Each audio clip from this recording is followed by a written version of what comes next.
नीलिमा कटघरे में खड़े व्यक्ति को गौर से देख रही थी, पर उन्हें याद नहीं आ रहा था कि इसे कहाँ देखा है। साफ रंग, बाल खिचड़ी और भोले चेहरे पर उम्र की थकान थी, साथ ही चेहरे पर उदासी की लकीरें थीं। वह उनके चैम्बर में अपराधी की हैसियत से खड़ा था। वह आत्मविश्वास विहीन था, लग रहा था जैसे उसे दुनिया से कोई मतलब ही नहीं। वह जैसे अपना बचाव करना ही नहीं चाहता था। कंधे झुके थे, शरीर कमजोर था। वह एक गरीब और निरीह व्यक्ति था। लगता था जैसे बिना सुने और समझे हर गुनाह कबूल कर रहा था। ऐसा अपराधी उन्होंने आज तक नहीं देखा था। उसकी पथराई आंखों में अजीब सा सूनापन था, जैसे वह निर्जीव हो। लगता था वह जानबूझकर मौत की ओर कदम बढ़ा रहा था। जज साहिबा को लग रहा था ये इंसान इतना निरीह है कि ये किसी का कातिल नहीं हो सकता। क्या इसे किसी ने झूठे केस में फंसा दिया या पैसों के लालच में झूठी गवाही दे रहा है। नीचे के कोर्ट से उसे फांसी की सजा सुनाई गई थी। आखिरी अपील के समय अभियुक्त के शहर का नाम देखकर उन्होंने उसे बुलवा लिया था और चैम्बर में बात कर जानना चाहा था कि वह है कौन। नीलिमा ने जज बनने के समय मन ही मन निर्णय लिया था कि कभी किसी निर्दोष या लाचार को सजा नहीं होने देंगी। झूठी गवाही से उन्हें सख्त नफरत थी। अगर ये व्यक्ति जिसका नाम शिवचरण है, इसका व्यवहार ऐसा ना होता तो शायद जज साहिबा ने उस पर ध्यान भी न दिया होता। दिन भर में न जाने कितने केस निपटाने होते हैं। ढेरों अपराधियों, गवाहों और वकीलों की भीड़ में उनका समय कटता था, पर ऐसा दैनिक कातिल नहीं देखा था। कातिलों की आंखों में दिखने वाला पश्चाताप या आक्रोश कुछ भी तो नजर नहीं आ रहा था। नीलिमा अतीत को टटोलने लगी। आखिर कौन है ये? कुछ याद नहीं आ रहा था। नीलिमा शहर की जानी मानी सम्मानी हस्ती थी। गोरा रंग, छोटी पर सुडौल नासिका, ऊंचा कद, बड़ी बड़ी आंखें और आत्मविश्वास से भरे व्यक्तित्व वाली नीलिमा अपने सही और निर्भीक फैसलों के लिए जानी जाती थी।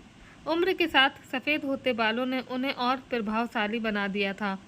उनकी चमकदार आंखें एक नज़र में ही अपराधी को पहचान जाती थीं। उनके न्यायप्रिय फैसलों की चर्चा होती रहती थी। पुरुषों के एक छत्र कोर्ट में अपना करियर बनाने में उन्हें बहुत तरह की समस्याओं का सामना करना पड़ा था। सबसे पहला युद्ध तो उन्हें अपने परिवार से लड़ना पड़ा था।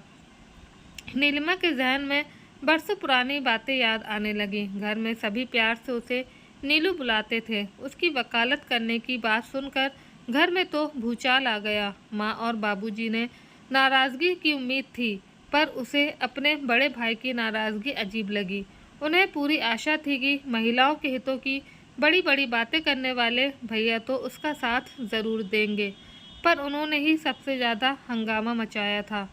तब नीलू को हैरानी हुई जब उम्र से लड़ती बूढ़ी दादी ने उसका साथ दिया। दादी उसे बड़े प्यार से गुड़िया बुलाती थी। नीलू रात में दादी के पास ही सोती थी। अक्सर दादी कहानियाँ सुनाती थी। उस रात दादी ने कहानी तो नहीं सुनाई, पर गुरु मंत्र ज़रूर दिया। दादी ने रात के अंधेरे में नीलू के सिर पर हाथ फेरते हुए कहा, मेरी गुड़िया, तू शिवाजी की तरह गरम भोजन बीच थाल से खाने की कोशिश कर रही है। जब भोजन बहुत गर्म हो तो किनारे से फूंक फूंक कर खाना चाहिए। तू सभी को पहले अपनी LLB की पढ़ाई के लिए राज़ी कर, ना कि अपनी वकालत के लिए। मैं कामना करती हूँ तेरी इच्छा ज़रूर पूरी हो। नीलू ने लाड़ से दादी के गले में बाहें डाल दी। फिर उसने दादी से पूछा, दादी तुम इतनी मॉडर्न कैसे हो गई? दादी रोज़ सोते समय अपने नकली दांतों को पानी के कटोरे में रख देती थी। तब उनके गाल बिल्कुल पिचक जाते थे और चेहरा झुर्रियों से भर जाता था। नीलू ने देखा दादी की झुर्रियों भरे चेहरे पर विषाद की रेखाएं उभर आईं और वह बोल पड़ी, बिटिया, औरतों के साथ बड़ा अन्याय होता है। तू उनके साथ न्याय करेगी, ये मुझे पता है। जज बनकर तेरे हाथों में परियों वाली जादू की छड़ी भी तो आ जाएगी ना। अपनी अनपढ़ दादी की ज्ञान भरी बातें सुनकर नीलू हैरान थी। दादी के दिए गुरु मंत्र पर अमल करते हुए नीलू ने अब वकालत की पढ़ाई पूरी कर ली। तब उसे लगा अब तो मंजिल करीब है, पर तभी न जाने कहाँ से एक नई मुसीबत सामने आ गई। बाबूजी के पुराने मित्र जगजीत काका ने आकर खबर दी कि उनके किसी रिश्तेदार का पुत्र शहर में ऊंचे पद पर तबादला होकर आया है। क्वार्टर मिलने तक उनके पास ही रह रहा है। होनहार लड़का है, परिवार भी अच्छा है। नीलू के विवाह के लिए बड़ा उपयुक्त वर है।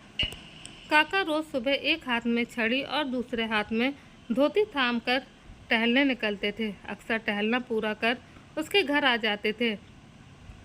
सुबह की चाय के समय उनका आना नीलू को हमेशा बड़ा अच्छा लगता था। वह दुनिया भर की कहानियाँ सुनाते, बहुत सी समझदारी की बातें समझाते, पर आज नीलू को उनका आना अखर गया।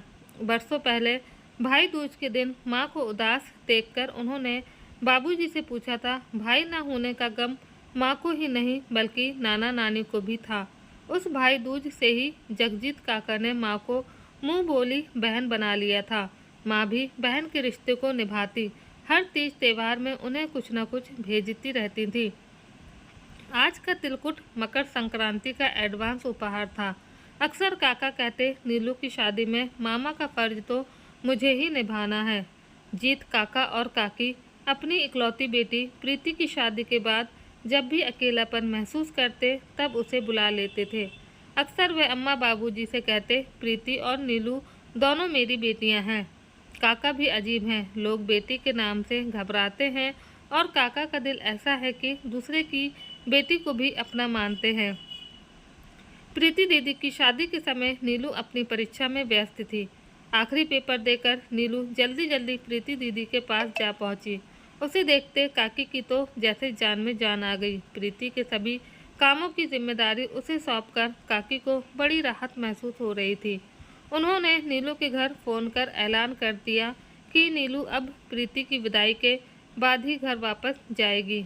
शाम के वक्त प्रीति के साथ बैठकर नीलू उनका सूटकेस ठीक कर रही थी। तब उसे ध्यान आया कि दीदी ने श्रृंगार का सामान तो खरीदा ही नहीं है, मेहंदी की भी व्यवस्था नहीं है। वह काकी से बात कर भागी भागी बाजार से सारे सामान की खरीदारी कर लाई। नीलू ने रात में देर तक बैठकर प्रीति दीदी को दुल्हन के रूप में सुंदर लगने के लिए उपटन वगैरह लगाई। उपटन लगाकर जब हाथ धोने उठी तो उसे अपनी चप्पलें मिली ही नहीं, शायद किसी और ने पहन ली होंगी। शादी के घर में तो ये सब होता ही रहता है। घर मेहमानों से भरा था। बरामदे में उसे किसी की चप्पल नजर आई। वह उसे ही पहनकर बाथरूम की ओर बढ़ गई। रात में वह दीदी के बगल में रजाई में दुबक गई। न जाने कब बातें करते करते उसे नींद आ गई। सुबह जब वह गहरी नींद में थी, किसी ने उसकी चोटी खींचकर झकझोर दिया। कोई तेज आवाज़ में बोल रहा था, अच्छा प्रीति दीदी, तुमने मेरी चप्पलें गायब की थी।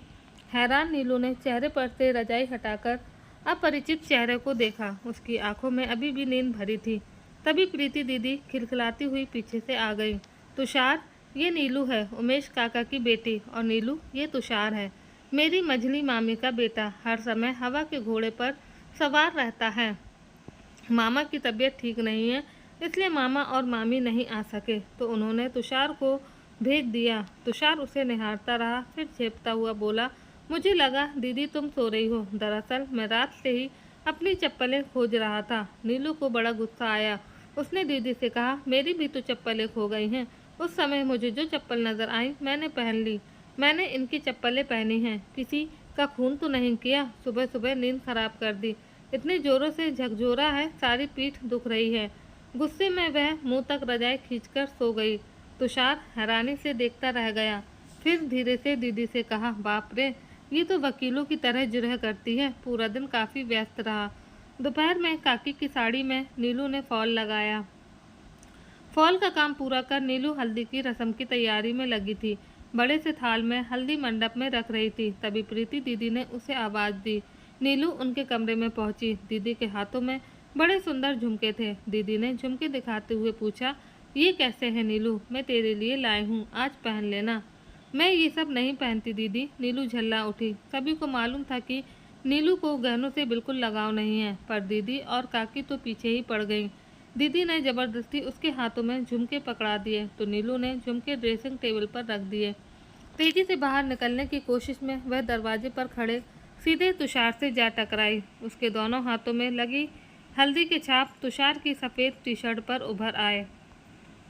वह हल्दी के दाग को हथेलियों से साफ करने की कोशिश करने लगी, पर हल्दी के दाग और भी फैलने लगे। तुषार ने उसकी दोनों कलाइयाँ पकड़ लीं और बोल पड़ा, ये हल्दी का रंग जाने वाला नहीं है, ऐसे तो ये और फैल जाएगा, आप रहने दीजिए। नीलू झेपती हुई हाथ धोने चली गई। बड़ी धूमधाम से प्रीति की शादी हो गई। प्रीति की विदाई होते ही नीलू को अम्मा के साथ दिल्ली जाना पड़ा। कुछ दिनों से अम्मा की तबीयत ठीक नहीं चल रही थी। डॉक्टरों ने जल्दी से जल्दी दिल्ली ले जाकर हार्ट चेकअप का सुझाव दिया था। एक शाम अचानक जीत काका ने आकर खबर दी, नीलू को देखने लड़के वाले अभी कुछ देर में आना चाहते हैं। घर में जैसे उत्साह की लहर दौड़ गई, पर नीलू बड़ी परेशान थी। न जाने किसके गले बांध दिया जाएगा, उसके भविष्य के सारे अरमान धरे के धरे रह जाएंगे।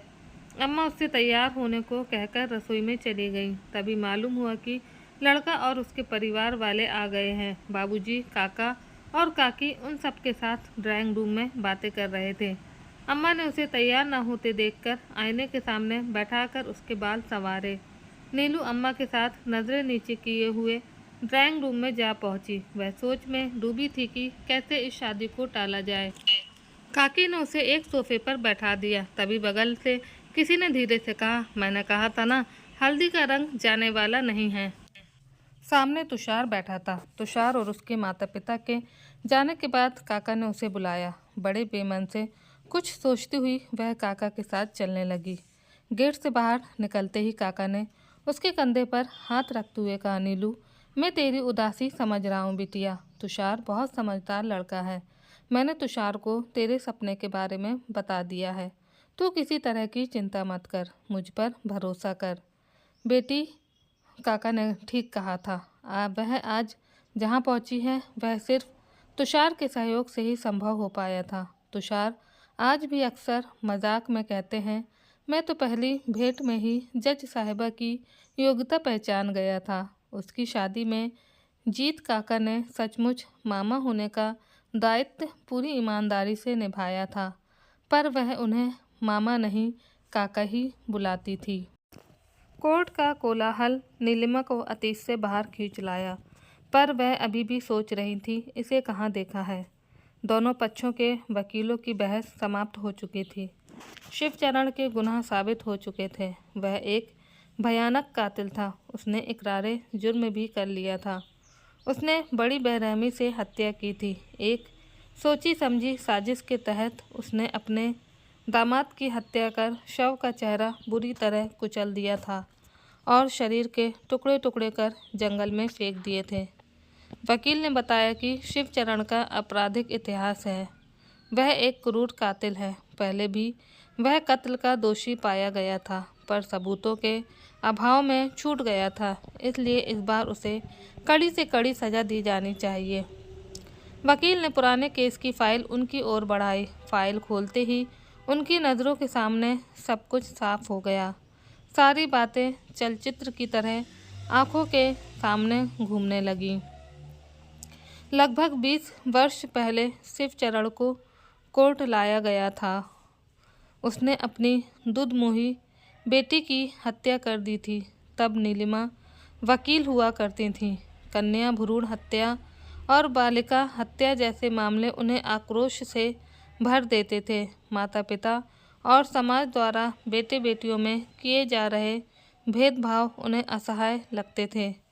तब नीलिमा ने शिवचरण के जुर्म को साबित करने के लिए एड़ी चोटी का जोर लगा दिया था। उस गांव में अक्सर बेटियों को जन्म लेते ही मार डाला जाता था, इसलिए किसी ने उसके खिलाफ गवाही नहीं दी। लंबे समय तक केस चलने के बाद भी जुर्म साबित नहीं हुआ, इसलिए कोर्ट ने शिवचरण को बरी कर दिया था। आज वही मुजरिम दूसरे खून के आरोप में लाया गया था।